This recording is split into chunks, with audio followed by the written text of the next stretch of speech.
Hey YouTube, it is a beautiful sun-drenched 75-degree day here in North Potomac, Maryland. It may be fall. The trees are changing colors. I really need to get some pictures of it. But it feels like late spring or even summer. That means I should definitely get a good ride in today while it lasts. But before I do that, I wanted to talk to you a little bit about another one of my bikes.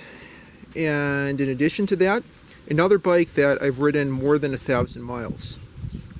Today I want to share with you my 1990 Bridgestone, Pixar didn't happen, Bridgestone RB-2 Synergy.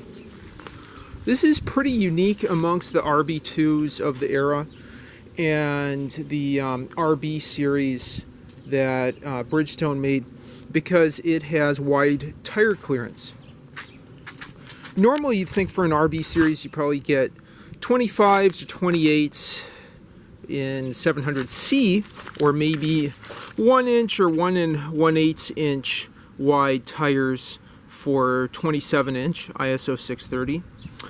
But on this specific year RB2, I have a 700 by 32 tire in here, and there's indeed clearance for 700 by 35. And what that means is just one thing and one thing only. Gravel biking, dude. This thing can do gravel biking with those wider tires. In addition, it has a rather beefy tubing set. It has Tange MTB triple butted tubes. It is a TIG welded frame from Taiwan, and I guess, there's some snobs out there who won't like that too much, but I like it just fine. TIG welded frames are plenty good. But anyway, just the point is that this is not just a road bike, it's really the precursor to the XO series that came out in the early 90s. I'm trying to remember, I think, is it Grant Peterson? I think it was Grant Peterson, who was still in Bridgestone and had kind of a eclectic, eccentric design philosophy that, in my opinion, works really well. I've loved riding this bike. It has a long top tube. It's incredibly comfortable. Anyway, so that's just a little bit about what makes this bike so special.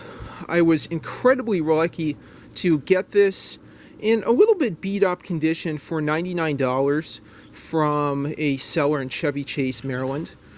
I took it to the subway and then took it home from there. Although it was $99, it did need a lot of work. I used to have 2 different rims on here, but what happened is, after one ride I found that the old rear rim had gone out of true and indeed was warped. I think what happened is whoever had worked on the old rim tried to pull it back into true, but it was just so warped that I ended up giving up on that and getting 2 new rims. I still have that old rim, and I want to see if I could warp it back or try and true it in Rockville Bike Hub, which I really need to feature in another video. Anyway, so I've done a ton of repairs to this. I've replaced both rims with a new set of, I believe, Mavic Open Elites, which were sort of expensive but not too expensive, so good deal of money there. I upgraded the drivetrain from 3x7 to 3x8 by putting in an 8-speed cassette. The original owner had replaced the Suntour Edge rear derailleur with a really nice long cage Shimano STX, you can see there. Just behind it is the cassette that I installed. I'm going to tighten that up a bit, in addition to cleaning this chain. I apologize again for the grossness there. Anyway, so new 8-speed cassette. I find that was a real boon, a real boost to the bike performance. I could dial in my cadence so much better with that extra speed. And up front there was a Sakai SXC triple crank, but that, I believe, fused to the original bottom bracket. I replaced the bottom bracket with a cartridge bottom bracket, and to the chagrin of some viewers, this rather basic, I guess is what the kids call it.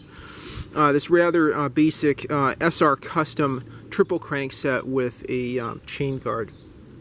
Just since, I'm sort of using this as something between a hybrid bike, utility bike, and road bike, I transferred over these really nice MKS Sylvan touring pedals that I originally used on that Panasonic I featured on the channel, I believe a couple years ago. I put an extra bottle cage on there. I guess that's the least exciting thing here. I had replaced the tires when I got it. You've probably seen my prior videos, how much I waxed euphoric about Panaracer Picellas. Oops, let me get that all the way in the sun. I have some Panaracer Picella 700 by 32 black walls that I put on here. What else did I do? I replaced the seat post bolt. That's super exciting. That's what all of you were just dying to see here in this video. And let's see other things I did. I installed a MTB style kickstand on the back. That's nice that I can rotate through the pedals completely backwards and they don't ram into the kickstand. But honestly, it's just kind of beefier than what I would have mounted. Hopefully you all can see that between the tire and the seat tube. The kickstand I mounted attaches to the, let's see, non-drive side chainstay and seat stay.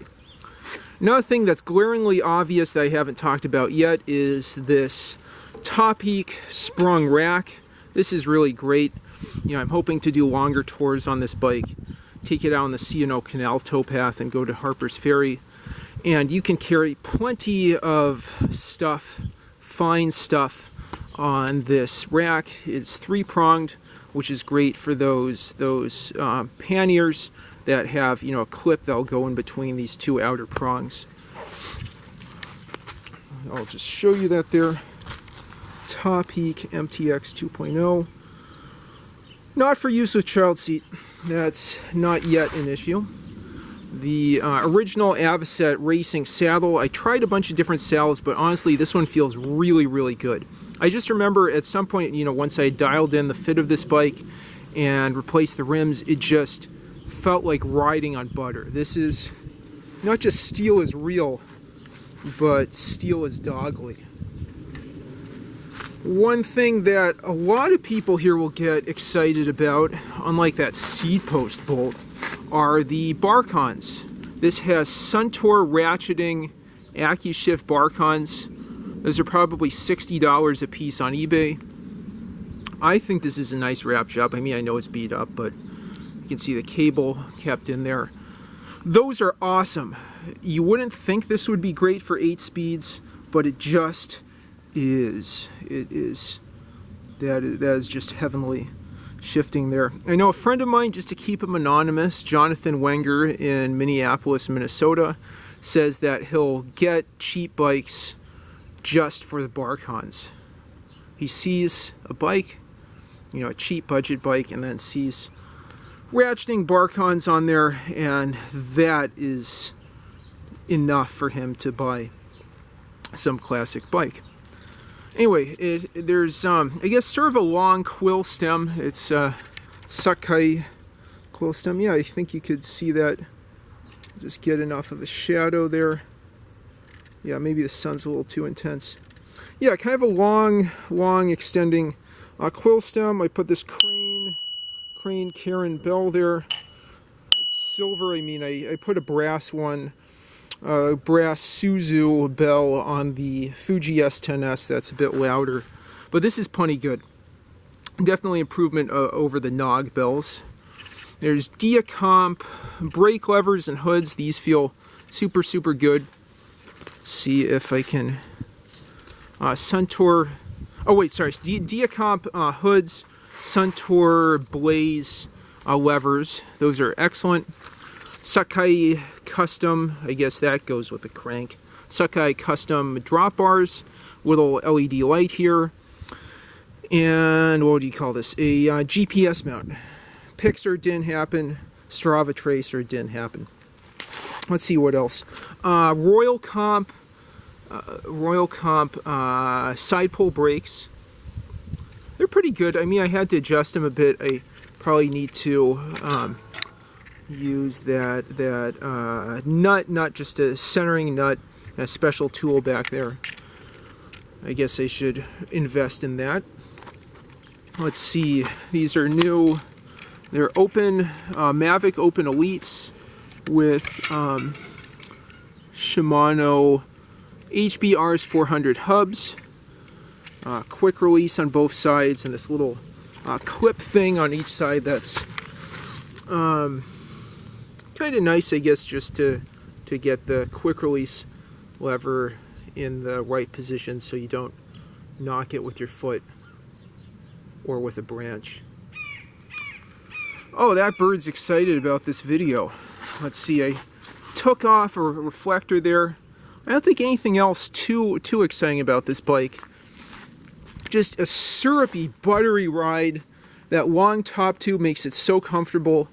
Once I get through 1,000 miles on the Trek 2200 ZR carbon Carbonamoon bike, I plan to get back on the saddle for many, many hours here. I hope to, maybe ride this to Pittsburgh one day if I, have enough leave time for that. Just a truly wonderful bike. Pleasure to get this inexpensively, and I really loved working on it and riding it. If you have a Bridgestone RB-2 Synergy, a 1990 model, leave your thoughts on it in the comments down below. If you have a Bridgestone or just have things to say about Bridgestone bikes, leave your comments in the comments down below. Thanks for watching, and please like and subscribe as always. Have a good one.